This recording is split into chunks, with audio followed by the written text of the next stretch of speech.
Ukraine में रूस का विध्वंसक हमला हुआ है। खार्किव में यूक्रेनी सेना को किया गया है टारगेट। रूसी अटैक में खासा नुकसान हुआ है, यह खबर सामने आ रही है। यूक्रेनी बख्तरबंद वाहन पर ड्रोन से किया गया अटैक। ये देखिए, इस हमले की तस्वीरें भी सामने आ गई हैं। ड्रोन हमले में बख्तरबंद वाहन को तबाह कर दिया गया। रूसी रक्षा मंत्रालय ने हमले का यह वीडियो जारी किया है।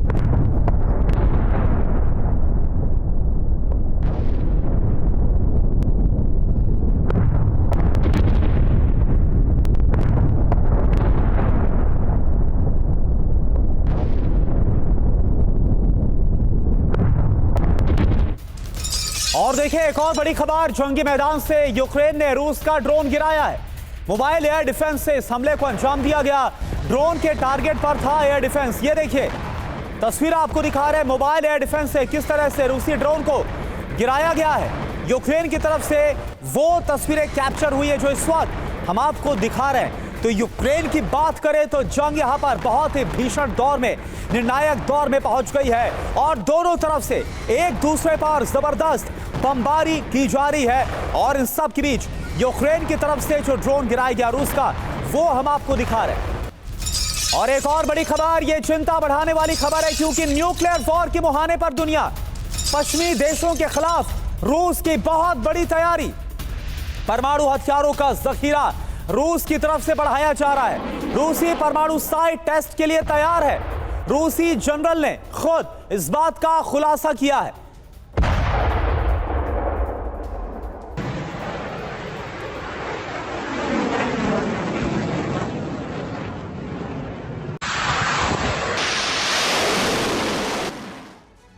तो रूसी जनरल का बड़ा खुलासा। अब रूस का ये न्यूक्लियर प्लान है क्या, इसको और ज्यादा आपको बता रहे मेरे सहयोगी समीर अब्बास।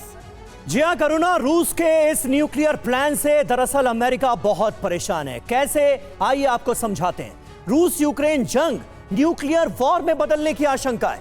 एटीएसीएमएस और स्टॉर्म शैडो। एटीएसीएमएस अमेरिका से मिला, स्टॉर्म शैडो ब्रिटेन से।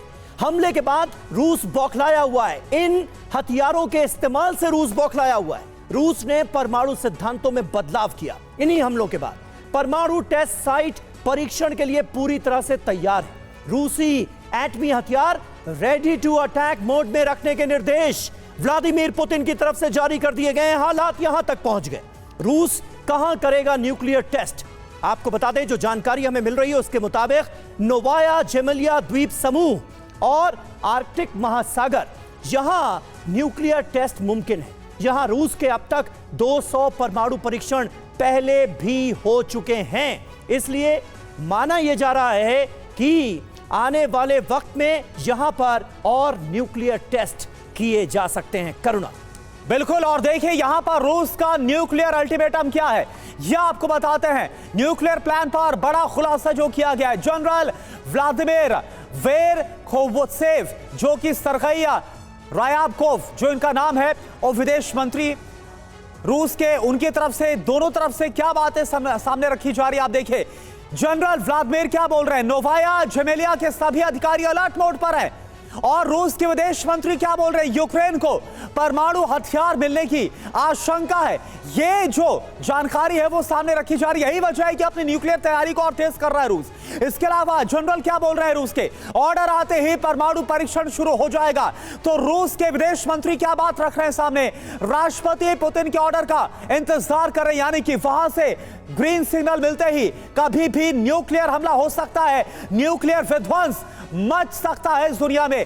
यह साफ तौर पर नजर आ रहा है। ऑर्डर आते ही परमाणु परीक्षण शुरू हो जाएगा, यह जनरल व्लादिमीर की तरफ से कहा गया। इसके अलावा रूस के विदेश मंत्री बोल रहे हैं राष्ट्रपति पुतिन के ऑर्डर का इंतजार है, जैसा मैंने आपको बताया। यानी कुल मिलाकर, चाहे रूसी सेना के जनरल की बात करें या फिर रूस के विदेश मंत्री की बात करें, बातों से साफ है, इंडिकेशन साफ है कि रूस अब कभी भी बड़ा परमाणु धमाका कर सकता है।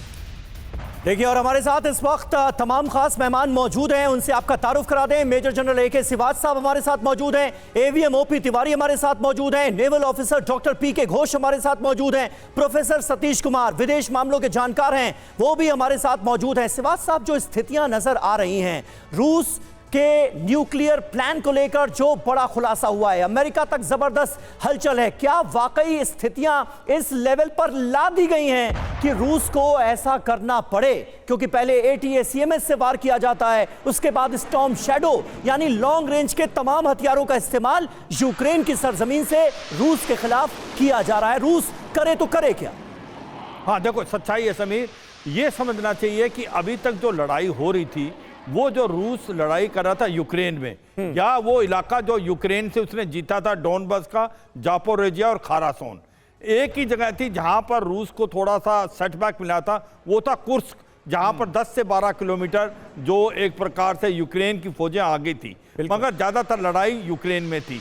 मगर जब से ATACM जो कि आर्मी टैक्टिकल मिसाइल और स्टॉर्म शैडो जो दे दिए गए हैं, ये एक ऐसे हथियार हैं जो कि अंदर फायर कर सकते हैं रूस के, और वो परमिशन दे दी गई। तो अब क्या होगा, ये लड़ाई है रूस के अंदर चली गई है। अब ये रूस के जो ठिकानों पे हमला हो रहा है यूक्रेन से, तो अब जो पब्लिक है रूस की, वो भी अगेंस्ट हो सकती है पुतिन के, कि अभी तक तो लड़ाई यूक्रेन में थी, अब हमारे को भी फील हो रहा है, तो एक प्रेशर हो सकता है। और ऐसा लगता है पुतिन के लिए ये रेड लाइन है, और इसलिए उसने जो अपनी न्यूक्लियर डॉक्ट्रिन में बदलाव डाला, उसमें यह दिखाने की कोशिश की कि अगर नॉन न्यूक्लियर देश को भी कोई न्यूक्लियर देश मदद करता है तो हम उसका न्यूक्लियर देश का हमला माना जाएगा। और उसने अपने जो न्यूक्लियर हथियार हैं वो रेडी टू अटैक मोड पे डाल दिए हैं। बिल्कुल। क्या वो न्यूक्लियर हथियार इस्तेमाल कर सकता है? मुझे लगता नहीं कि ऐसी सिचुएशन अभी आई है। ये एक प्रेशर टैक्टिस है, ये रूस की तरफ से टैक्टिस है कि आप आग में जो झोलना छोड़ दें, आप ये हथियार ना दें यूक्रेन को, जिससे वो हमला कर पाए रूस के इंटरनल इलाकों में। अगर ऐसा होगा तो फिर रूस न्यूक्लियर हथियार भी इस्तेमाल कर सकता है। मुझे लगता है ये पोस्चरिंग है, ये प्रेशर टैक्टिस है। ये क्या होगा इसका, ये नतीजा तो समय ही बताएगा, मगर वाकई सिचुएशन जो है काफी कॉम्प्लेक्स होती जा रही है। और इधर से बाइडन वो समझ रहे हैं कि डोनाल्ड ट्रंप ने जैसे डिक्लेयर किया है कि वो जैसे ही 20 जनवरी को प्रेसिडेंट बनेंगे वो इस लड़ाई को बंद करा सकते हैं। तो इससे पहले बाइडन जो है ज्यादा से ज्यादा हथियार यूक्रेन को दे रहे हैं, और उसको यही नहीं, उसको अभी अभी थार्ड भी दे दिया ट्रम्प ने, high altitude area defence system, patriot missile दे दिए हैं, ATACM दे दिया है, शैडो स्टॉर्म दे दिया है। तो मुझे लगता है कि ये कॉम्प्लेक्सिटी बढ़ती जा रही है। एक प्रकार से ट्रंप के लिए भी बहुत प्रॉब्लम होगी। और बाइडन ने जिस प्रकार से यूक्रेन को हथियार दिए हैं, यूक्रेन भी अब हमले करने लगा है रूस के जो उन इलाकों में जहां पर अभी तक हमले हुए नहीं थे। तो मुझे लगता है एक क्रिटिकल सिचुएशन पैदा होगी, मगर अभी भी मुझे लगता नहीं कि न्यूक्लियर हथियार की नौबत आएगी, क्योंकि वो नौबत बहुत दूर है। मगर ये सच्चाई है, रूस बार बार वार्न कर रहा है कि आपने रेड। बिल्कुल सही बात है श्रीवास्तव साहब।